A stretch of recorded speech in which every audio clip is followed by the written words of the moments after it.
Okay, so hello students, very good afternoon everyone. As you know, I'm your science teacher and here I'm just going to take a class of class 10th. Okay, so students, in a class 10th, as you know, I have started your chapter 3rd. Okay, the chapter 3rd, that is metals and non-metals. Clear. So बेटा metals and non metals के बारे में मैंने आप लोगों को बताया था अपनी अर्लियर क्लासेस में, और उसमें मैंने बताया था कि जो मेटल्स होती हैं जनरली उन किस टाइप का उनका नेचर होता है, फिजिकल नेचर कैसा होता है. ठीक है.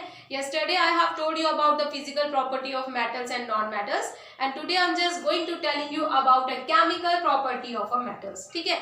मैंने जैसा कि आप लोगों को पहले बताया है स्टूडेंट कि आपके में जो केमिकल प्रॉपर्टीज है और जो फिजिकल प्रॉपर्टी है, इसके साथ ही जो मेटल्स एंड नॉन मेटल्स के आपस में रिएक्शन के थ्रू जो आयनिक कंपाउंड बनते हैं, है ना. तो ये दो 3 टॉपिक्स ऐसे हैं जो कि आपकी इस बार के सिलेबस में है. इससे ज़्यादा इस बार के सिलेबस में है नहीं. तो एनसीईआरटी से रिलेटेड आपको ये सारे टॉपिक्स पढ़ने हैं for exam point of view. Okay. And इसके अलावा आप अपने नॉलेज के लिए एनसीईआरटी बुक आपके पास है तो आप रीड कर सकते हैं. ठीक है ना. आपको सिलेबस इस बार बहुत कम है, इसलिए आपको टेंशन लेने की बात नहीं है. लेकिन साथ ही साथ मैं आपको बता दे रही हूँ बेटा, क्योंकि आपको आगे की क्लासेस के लिए भी अपने आप को पूरी तरीके से प्रिपेयर करना है. इसलिए बेटर है कि आप जितने अच्छे से एनसीईआरटी के टॉपिक पढ़ेंगे उतने ही अच्छे आप आगे चल के कोई भी कंपटीशन को क्वालिफाई कर पाएंगे. ठीक है. तो just focus on your NCERT topics, क्योंकि आगे चल के आपको एनसीईआरटी के ही टॉपिक को बहुत अच्छी तरीके से फिर से रिवाइज ही करना होगा ताकि आप कोई भी एग्जाम में क्वालिफाई कर सको. क्लियर. तो चलिए स्टार्ट करते हैं आज का टॉपिक. सबसे पहले केमिकल प्रॉपर्टी ऑफ मेटल. बेटा केमिकल प्रॉपर्टी की जब भी हम बात करते हैं, if we talk about the chemical properties, इसका मतलब क्या होता है? इसका मतलब होता है कि जो केमिकल है, मतलब केमिकल का मतलब जैसे ही आ जाता है तो मतलब आपस में कोई भी दो रिएक्टेंट है जो कि आपस में केमिकल बॉन्डिंग के फॉर्मेशन के थ्रू जुड़े हुए हैं. ठीक है ना. केमिकल बॉन्ड होता है, उनके थ्रू दो रिएक्टेंट आपस में रिएक्शन करते हैं और प्रोडक्ट का फॉर्मेशन करते हैं, और जो प्रोडक्ट बनता है वो न्यू प्रोडक्ट होता है, न्यू क्वालिटी का प्रोडक्ट होता है. क्लियर. तो वही उसकी केमिकल प्रॉपर्टीज कहलाती हैं. तो अब चलिए हम लोग मेटल्स के बारे में पढ़ेंगे. जो मेटल्स होती हैं वो डिफरेंट दूसरे एलिमेंट, सब्सटेंस, इन सब से रिएक्शन करके किस तरीके का प्रोडक्ट फॉर्मेशन करती हैं, और वो जो प्रोडक्ट फॉर्म होता है वो किस नेचर का होता है. ठीक है. तो ये आपके में बहुत ही इंपॉर्टेंट है. सबसे पहले आज हम उसकी फर्स्ट आपकी केमिकल प्रॉपर्टी मेटल्स की पढ़ेंगे, और जो कौन सी होती है, the reaction of matter with the air. आप लोगों के एनसीईआरटी बुक में 3.2.1 का ये टॉपिक है, जिसमें से सबसे पहले जो मेटल्स होती हैं उनका रिएक्शन एयर के साथ, यानी एयर की जब भी बात की जाएगी तो बेटा हमेशा ध्यान रखिएगा इसका मतलब क्या होता है, the reaction of any element with the air, यानी oxygen. Clear.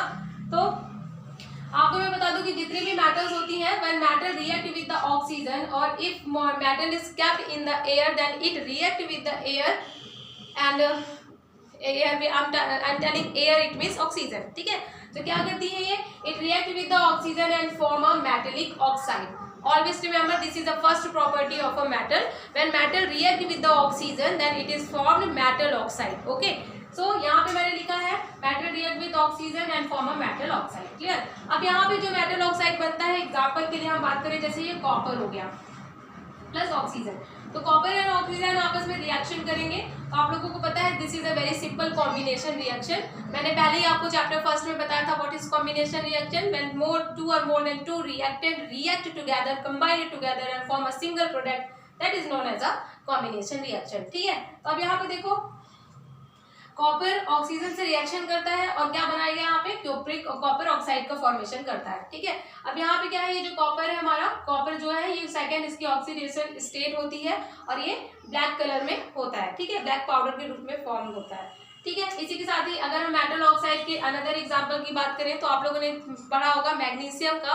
When magnesium ribbon is react या burn in the presence of air. ठीक है. तो यहाँ पे मैग्नीशियम एक मेटल है और उसको आप लोग एयर में बर्न करते हैं, तो ये रिएक्शन भी क्या होती है, मेटल के केमिकल प्रॉपर्टी के साथ ही होती है. मेटल के रिएक्शन ऑक्सीजन के साथ का एग्जाम्पल है. ठीक है. अब यहाँ पे एक चीज आप लोग क्या ध्यान देना है, जैसे इसी तरीके से आप लोग को और भी अदर एग्जाम्पल आप लिख सकते हो अदर मेटल्स के, जो कि ऑक्सीजन या एयर के साथ रिएक्शन करती हैं तो क्या बनाती हैं, मेटल ऑक्साइड का फॉर्मेशन करती हैं. ठीक है. एक चीज याद रखना, यहाँ पे एक बार फिर मैं तुम लोग को बता दूं कि कोई भी अगर कभी भी आप लोगों को एग्जाम में क्वेश्चन आता है बर्न करने के लिए, तो बर्न करने का मतलब क्या है कि उसको जलाया जा रहा है, और किसके प्रेजेंस में कोई भी चीज जलती है या कोई भी चीज किसकी प्रेजेंस में बर्न होती है, तो ऑक्सीजन गैस की प्रेजेंस में। So always remember, if in your question telling about a burning, then it means the reaction of any substance or a matter with the oxygen. Clear? हाँ, अब इसमें एक जो मेन टॉपिक है आज आपके, एक जो इम्पोर्टेंट टॉपिक है, that is the amphoteric oxide. ठीक है, तो मैं आपको बता दूं, ये जो मेटलिक ऑक्साइड बनता है ये जनरली किस नेचर का होता है? जब भी मेटल्स होते हैं वो मेटल ऑक्साइड बनाते हैं, वो जनरली बेसिक नेचर का होता है। ठीक है, किस नेचर का होता है? बेसिक नेचर का होता है। ठीक है, ऑलवेज रिमेंबर, ये ऑब्जेक्टिव में आ सकता है। अब एक और चीज आपको जाननी जरूरी है, कुछ मेटल्स ऐसे होते हैं या कुछ मेटल के ऑक्साइड ऐसे होते हैं जो एसिड और बेस दोनों के साथ रिएक्शन कर सकते हैं। क्लियर? तो यहाँ पे आपको ये समझना है, यहाँ इतनी चीजें आप लोग सब राइट कर लीजिएगा। Metal oxide generally basic nature के होते हैं, और ये प्रॉपर्टी, ठीक है, फर्स्ट प्रॉपर्टी में यहाँ पे एक चीज मैं आप लोगों को बताऊंगी जो कि इंपॉर्टेंट टॉपिक है, एम्फोटेरिक ऑक्साइड, जो कि एग्जाम में आता है, जनरली ये क्वेश्चन पूछा जाता है। ठीक है, so what is amphoteric oxide बेटा? एम्फोटेरिक ऑक्साइड क्या होता है? कुछ मेटल के ऑक्साइड ऐसे होते हैं जो एसिड से एंड बेस दोनों के साथ रिएक्शन करके क्या बनाते हैं? सॉल्ट एंड वाटर का फॉर्मेशन करते हैं। ठीक है, सो always remember salt and water. ठीक, तो कुछ जो ऐसे मेटल्स या वो प्रॉपर्टी जिसमें मेटल एसिड और बेस दोनों के साथ रिएक्शन करते हैं, उनकी the capacity of any metal in which they react both acid and base and form salt and water, that metal are या that metal oxide are called amphoteric oxide. क्या कहलाता है? एम्फोटेरिक ऑक्साइड कहलाता है। ये एग्जाम में question आता है, कभी कभी 3 मार्क्स में भी क्वेश्चन आ जाता है, तो आपको याद होना चाहिए। ठीक है, अब आप लोग एग्जाम्पल ले लेते हैं इसका। ठीक है, तो व्हाट इज एम्फोटेरिक मैं एक बार फिर से बता दे रही हूँ, क्या होता है एम्फोटेरिक ऑक्साइड, या किसी भी कुछ मेटल के ऑक्साइड जो होते हैं वो एसिड और बेस दोनों के साथ रिएक्शन करके सॉल्ट और वाटर का फॉर्मेशन करते हैं। So the property of any metal oxide in which they react with acid or a base and form salt and water, that are known as a amphoteric oxide. Clear? अब अपन लोग बात करते हैं example की। तो देखो मैंने यहाँ लिखा है जैसे एल्यूमिनियम ऑक्साइड। ठीक है, एल्यूमिनियम ऑक्साइड का ये हाइड्रोक्लोरिक एसिड के साथ रिएक्शन करता है, तो देखिए आप लोग का ये एल्यूमिनेट क्लोराइड का फॉर्मेशन करता है, इसके साथ ही वाटर। ये एल्यूमिनेट जो है, ठीक है, इसका नाम एल्यूमिनेट है, बोला जाता है एल्यूमिनियम क्लोराइड, ट्राइक्लोराइड भी आप बोल सकते हो। तो ये क्या बना रहा है बेटा? ये सॉल्ट है। ठीक, तो एल्यूमिनियम क्या है? एक एम्फोटेरिक ऑक्साइड का फॉर्मेशन करता है, साथ ही साथ ये एम्फोटेरिक ऑक्साइड एसिड और बेस के साथ रिएक्शन करके सॉल्ट एंड वाटर बनाते हैं। ठीक है, इसी तरीके से एल्यूमिनियम ऑक्साइड, यहाँ पे अगर जिसका हम लोग सोडियम हाइड्रोक्साइड बेस होता है, यहाँ पे एसिड के साथ रिएक्शन हुई, ये सोडियम हाइड्रोक्साइड बेस के साथ रिएक्शन करके क्या बनाता है? Aluminium oxide, this is base sodium hydroxide, इसके साथ रिएक्शन करके बनाएगा सोडियम एल्यूमिनेट। ठीक है, या फिर उसको सोडियम एल्यूमिनियम ऑक्साइड भी आप डायरेक्टली बोल सकते हो। ठीक है, तो यहाँ पे क्या हो जाएगा? एल्यूमिनियम क्लोराइड बना एसिड के साथ रिएक्शन करके, फिर यही एल्यूमिनियम ऑक्साइड बेस से जब रिएक्शन करता है तो क्या बना? सोडियम एल्यूमिनेट बना। ठीक है, जिसे आप लोग sodium aluminate oxide, aluminium oxide भी बोल सकते हैं। ठीक है, तो यहाँ पे आपने क्या देखा कि एल्यूमिनियम के ऑक्साइड क्या होते हैं? This is a amphoteric oxide. Okay, and aluminium क्या है आपको मैं बता दूं, एल्यूमिनियम आपका ग्रुप 13 का एलिमेंट है।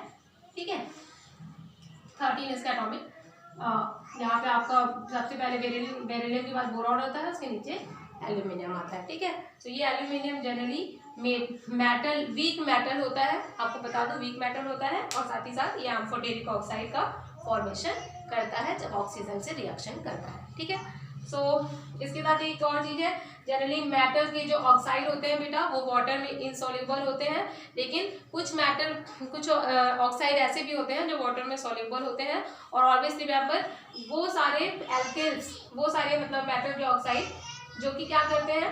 वाटर में डिजॉल्व हो जाते हैं, है ना, उन्हें क्या बोला जाता है? एल्किलीज या एल्किल बोला जाता है। ठीक है, so this is all about of my today's class. Okay, and if you have any queries, so after completing this chemical property I will take your online class.